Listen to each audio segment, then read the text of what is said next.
विद्यार्थियों, मैं डॉक्टर विनोद कुमार यादव आज आप लोगों के सामने संज्ञा क्या है, संज्ञा की परिभाषा, इसके प्रकार के बारे में अध्ययन मैं कराऊंगा। वीडियो बहुत ही छोटा है और ध्यान से पढ़ने का प्रयास करिए, ध्यान से समझने का प्रयास करिए, क्योंकि ये हिंदी भाषा का आधार है। संज्ञा, सर्वनाम, विशेषण, क्रिया, ये हमारे हिंदी भाषा के व्याकरण के आधार स्तंभ हैं। उसमें से एक स्तंभ मैं लेकर के चल रहा हूँ, संज्ञा। संज्ञा जिसे अंग्रेजी भाषा में नाउन कहते हैं। संज्ञा वह शब्द है जो वाक्य को मजबूत बनाता है और सरल बनाता है। संज्ञा सामान्य अर्थ में इसको हम नाम के नाम से जानते हैं, या इसका अर्थ होता है नाम। संज्ञा का शाब्दिक अर्थ जानना, पहचानना, यानी कि सेंटेंस में या वाक्य में संज्ञा हमें बताता है कि किसके बारे में वर्णन हो रहा है। वह वस्तु है, वह व्यक्ति है, वह स्थान है, वह प्राणी है, या वह भाव है, हमारी फीलिंग्स है। इसके बारे में अगर जानना है, पहचानना है, तो हमें संज्ञा के बारे में जरूर जानना है। बिना संज्ञा के बारे में जानना, वाक्य के बारे में हम जान नहीं पाएंगे। इसलिए हम स्टार्ट करते हैं, प्रारंभ करते हैं संज्ञा की परिभाषा से।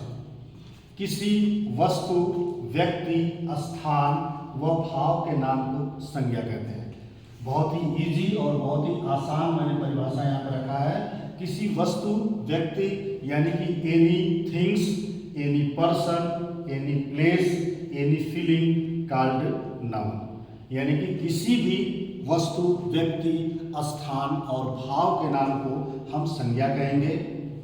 संज्ञा एक विकारी शब्द है, यानी कि संज्ञा में विकार उत्पन्न किया जा सकता है, इसे परिवर्तन किया जा सकता है, इसे चेंजेबल हम कर सकते हैं।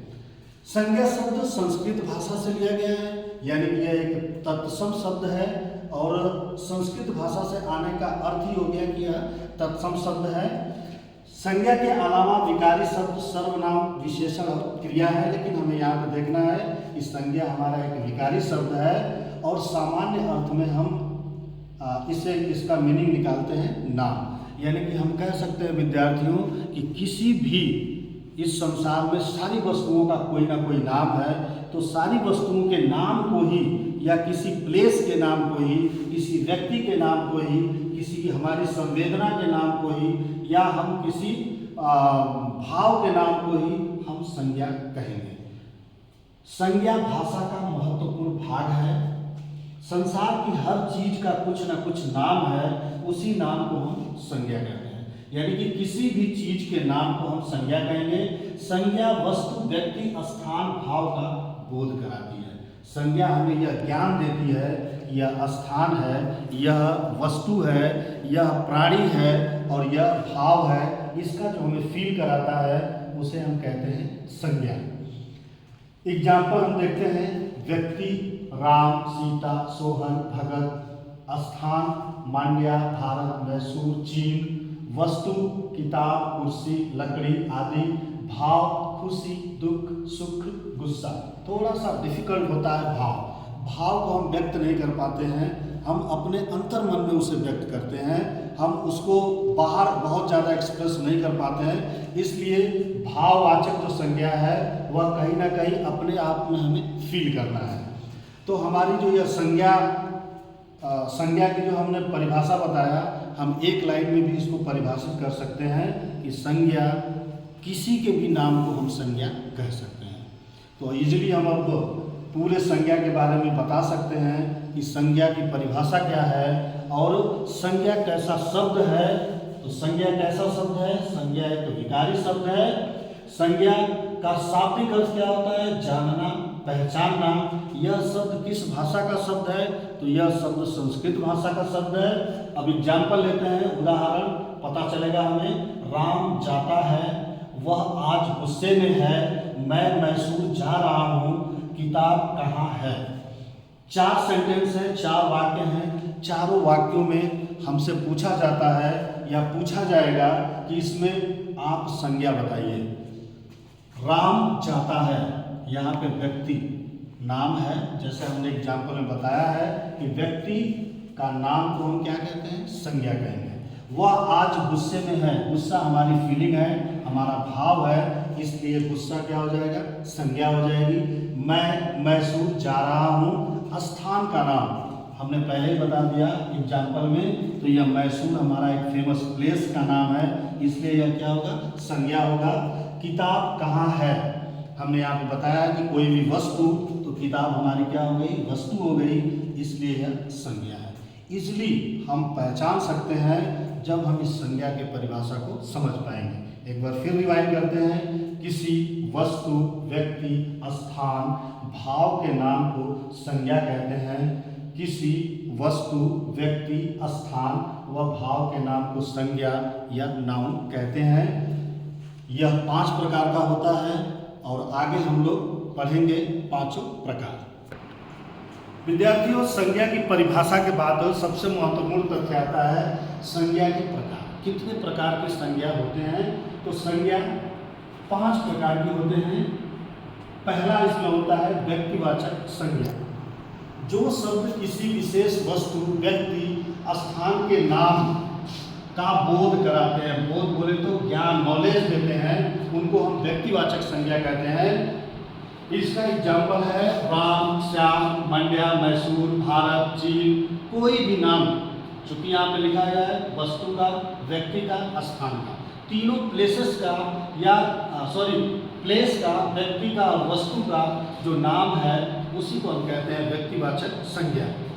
अक्सर करके हमारे जितनी भी दिशाएं हैं, जितने महीने हैं, जितने देश हैं, जितने समुद्र हैं, जितने पर्वत हैं, इनके सबके नाम को हम व्यक्तिवाचक संज्ञा में रखते हैं। जैसे पर्वत में अरावली पर्वत हो गया, राकी पर्वत हो गया, नीलगिरी हो गया, दिशाओं में उत्तर, पूरब, पश्चिम, समुद्र में हिंद महासागर, अटलांटिका महासागर, महीनों में जनवरी, फरवरी, मार्च, तो ये सारा नाम व्यक्तिवाचक संज्ञा के अंतर्गत आएगा। दूसरा जातिवाचक संज्ञा, सबसे महत्वपूर्ण संज्ञा है जातिवाचक संज्ञा। जो संज्ञा एक ही प्रकार की वस्तुओं की जाति का बोध कराए, यानी कि ज्ञान कराती है, उसे हम कहते हैं जातिवाचक संज्ञा। जाति का मतलब होता है कि अपने आप में एक जाति को वह इंक्लूड करके रखती है। जैसे जानवर किसी पर्टिकुलर एक व्यक्ति को नहीं कहेंगे, जानवर में बहुत सारे जानवर हैं, कुत्ता है, बिल्ली है। पेड़ पर्टिकुलर या किसी एक के लिए नहीं, एक पूरे एक जाति का, यह एक जाति को रिप्रेजेंट कर रहा है। जैसे अशोक का पेड़, आम का पेड़, केला का पेड़, लड़का, किताब, नदी बोले तो बहुत सारी नदी हैं, जैसे गंगा, यमुना, पर्वत, मनुष्य। इसके बाद आता है तीसरा समूहवाचक संज्ञा। जो शब्द किसी एक व्यक्ति का वाचक न होकर पूरे समूह का वाचक हो, समूहवाचक संज्ञा कहलाता है, यानी कि कलेक्टिव नाउन। वह संज्ञा जो एक समूह को प्रदर्शित करे, जहाँ पे एक से अधिक लोग हों, उसे हम कहेंगे समूहवाचक। जैसे कक्षा हो गया, दल हो गया, सेना, सभा, मेला, गुच्छा, कुंज, बाजार। यहाँ पे हर एक उदाहरण में एक से अधिक लोग होंगे। क्लास में एक बच्चा नहीं होगा, क्लास में कम से कम 2, 4, 10 बच्चे होंगे। दल मतलब 2-4 लोगों का ग्रुप। सेना, आर्मी को कह सकते हैं। सभा, जहाँ पे कोई सभा का आयोजन किया जाता है, बहुत सारे लोग होते हैं। जहाँ मेला, कुंज, ये भी एक समूह है। बाजार, जहाँ पे मार्केट होता है, वहाँ पे बहुत सारे लोग होते हैं। तो जहाँ भी हमें ग्रुप दिखाई दे, जहाँ पे समूह दिखाई दे, उन शब्दों को हम कहते हैं समूहवाचक संज्ञा। इसके बाद आता है हमारा चौथा भाववाचक संज्ञा। भाववाचक जो संज्ञा किसी भाव, दशा, गुण का बोध कराए, यानी कि यह संज्ञा हमारे फीलिंग्स की, हमारी संवेदना से जुड़ी हुई है।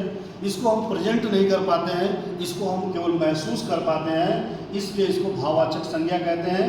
तो यह संज्ञा भाव, दशा, गुण का ज्ञान कराता है, भाव का, दशा और गुण का बोध कराता है, उसे हम भाववाचक संज्ञा कहते हैं। जैसे दुख, सुख, सत्य, ईमानदार, मिठास, क्रोध, हंसी, ये सारा कुछ हमारे अंदर है। हमारे अंदर ये सारी संवेदनाएं जुड़ी हुई हैं। समय पाकर के ये बाहर निकलता है और इन्हीं भावनाओं को हम क्या कहते हैं, भाववाचक संज्ञा या फीलिंग्स। इसके बाद आता है सबसे लास्ट हमारा द्रव्यवाचक संज्ञा। वह संज्ञा जो किसी पदार्थ, धातु, द्रव्य व द्रव्य का ज्ञान कराए द्रव्यवाचक संज्ञा कहलाता है। द्रव्यवाचक संज्ञा को बताने में सबसे इजीली ये है कि ये लिक्विड फॉर्म में होगा। जब भी होगा तो लिक्विड फॉर्म में होगा। जैसे सोना, चांदी, दूध, पानी, रस, जूस। सोना ये भी लिक्विड में आता है, चांदी भी आता है। यानी कि जितने भी हमारे धातु मेटल्स हैं, जितने भी द्रव पदार्थ हैं, वो सभी द्रव्यवाचक संज्ञा के अंतर्गत आते हैं। ये 5 संज्ञा किसी भी हमारे ज्ञान का या हमारे वाक्य का या हमारे भाषा को एक महत्वपूर्ण आयाम देने में सबसे महत्वपूर्ण भाग इन्हीं 5 संज्ञाओं का होता है। इन संज्ञाओं के माध्यम से ही हम अच्छी हिंदी बोल पाएंगे और अच्छे ज्ञान को हम प्राप्त कर पाएंगे। तो इस तरह से एक बार इसको रिवाइंड करेंगे और रिवाइंड करने के बाद यानी कि दोहराएंगे। दोहराने के बाद यह समझ में आएगा कि यह संज्ञा कैसी है, क्या है। और सबसे बड़ी बात क्या है, हमारा जो भाववाचक संज्ञा है, भाववाचक संज्ञा को पहचानने के लिए सबसे ऊपर अपने ऊपर देखेंगे। अगर कोई गुण है, कोई दशा है, कोई भाव है, तो वहाँ हमें अगर दुख पूछता है, सुख, सत्य, मिठास, ये सभी हमसे जुड़ी हुई हैं, हमारी भावनाओं से जुड़ी हुई हैं। इसलिए अपने ऊपर, अपने शरीर के ऊपर हम इसको लेकर के देखेंगे और इजीली हम इसको पहचान लेंगे। इस तरह से आज का पाठ हमारा यहीं पे समाप्त होता है। धन्यवाद।